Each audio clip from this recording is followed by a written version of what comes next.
નમસ્કાર મિત્રો, સ્વાગત છે તમારું યુટ્યુબ ચેનલના એક નવા વિડીયોમાં. કાયમી શિક્ષકોની ભરતી અને નવી ટાટ એક્ઝામ અંગે શિક્ષણ મંત્રી કુબેર ડિંડોર દ્વારા ખૂબ જ મોટું નિવેદન જે છે એ જાહેર કરવામાં આવેલું છે, જેમની અંદર એમણે ધોરણ 9થી 12 માટે બીજો રાઉન્ડ કે વેટિંગ લિસ્ટ એના વિશે વાત કરી છે. ધોરણ 6થી 8ની અટકેલી ભરતી પ્રક્રિયા ક્યારથી શરૂ થશે એના વિશે વાત કરી છે અને છેલ્લે નવી ટાટ પરીક્ષા જે છે એ ક્યારે લેવામાં આવશે એ અંગે પણ શિક્ષણ મંત્રી દ્વારા જે છે એ જાહેરાત કરવામાં આવેલી છે. તો આજના આ વિડીયોની અંદર આપણે જે શિક્ષણ મંત્રી દ્વારા જે પણ આ સ્પીચ એટલે કે એમનું જે છે ભાષણ છે એ હું તમને સંભળાવવાનો છું. સાથે સાથે એમણે શું કહ્યું છે એનું વિશ્લેષણ છે એ પણ આપણે કરવાના છીએ. તો તમે જોઈ શકો છો, શિક્ષકોની ભરતી અને નવી ટાટ એક્ઝામ અંગે શિક્ષણ મંત્રી કુબેર ડિંડોરનું જે છે એ મોટું નિવેદન જાહેર કરવામાં આવેલું છે. 9થી 12 માટે બીજો રાઉન્ડ કે વેટિંગ લિસ્ટ અને ધોરણ 6થી 8ની ભરતી પ્રક્રિયા અંગે પણ જે છે એ અમને ઇન્ફોર્મેશન આપી છે. એ તમને વિડીયોના ક્લિપની અંદર સાંભળજો. અને નવી ટાટ પરીક્ષા માટે જે છે એ શિક્ષણ મંત્રીએ શું કહ્યું એ પણ તમે જે છે એ ક્લિપની અંદર જ સાંભળજો. ટેટ 1, ટેટ 2 અને નવી ટેટ એસ અને ટેટ SS બંને લેવામાં આવશે એમ પણ જે છે એ શિક્ષણ મંત્રી દ્વારા જાહેરાત કરવામાં આવેલી છે. તો સૌ પ્રથમ તમે જે છે એમનું આ ક્લિપ સાંભળો, એના પછી જે છે એ આપણે આગળ વાત કરીએ. શિક્ષકોના ભરતી વિલંબ પર શિક્ષણ મંત્રીએ નિવેદન આપ્યું કે ભરતી પ્રક્રિયા પારદર્શક રીતે થઈ છે. વેઇટિંગ માટે અમે પોર્ટલ બનાવ્યું છે. અમે નવી પરીક્ષાઓ માટે આગળ વધીએ છીએ. તો ખાલી રહી છે વેઇટિંગ લિસ્ટ આપણે ઓપરેટ કરવાનું, જેના માટે પોર્ટલની અમે વ્યવસ્થા કરીએ છીએ.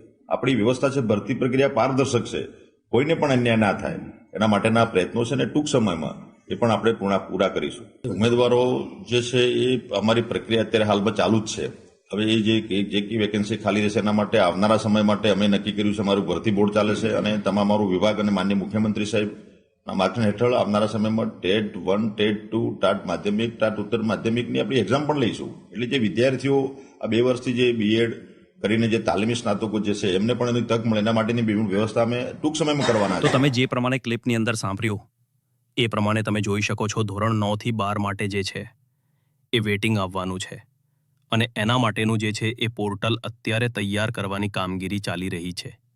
ધોરણ 6થી 8ની ભરતી પ્રક્રિયા કમિટીનું જે છે એ નિર્ણય આવશે. એના પછી રાજ્ય સરકાર જે પ્રમાણે આદેશ આપે એ પ્રમાણે લેવામાં આવશે અને નવી ટાટ પરીક્ષા છે એ પણ ટૂંક જ સમયની અંદર લેવામાં આવશે.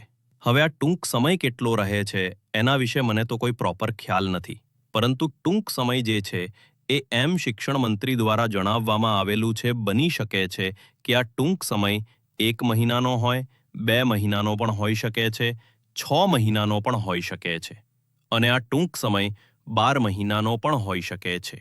કારણ કે શિક્ષકોની ભરતી પ્રક્રિયા જે છે એ છેલ્લા 2.5 વર્ષથી ચાલી રહી છે અને જ્યારે પણ શિક્ષક ભરતી વિશે આપણે અપડેટ શિક્ષણ મંત્રીને પૂછીએ છીએ ત્યારે એમણે ટૂંક સમયમાં આ ભરતી પ્રક્રિયા પૂરી કરવામાં આવશે એમ જ જે છે એ જણાવેલું છે.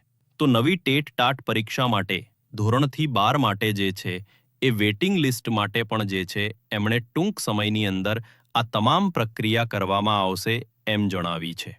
હવે આ ટૂંક સમય ક્યારે આવે છે એ તો ભગવાને જાણે. Thank you so much for watching.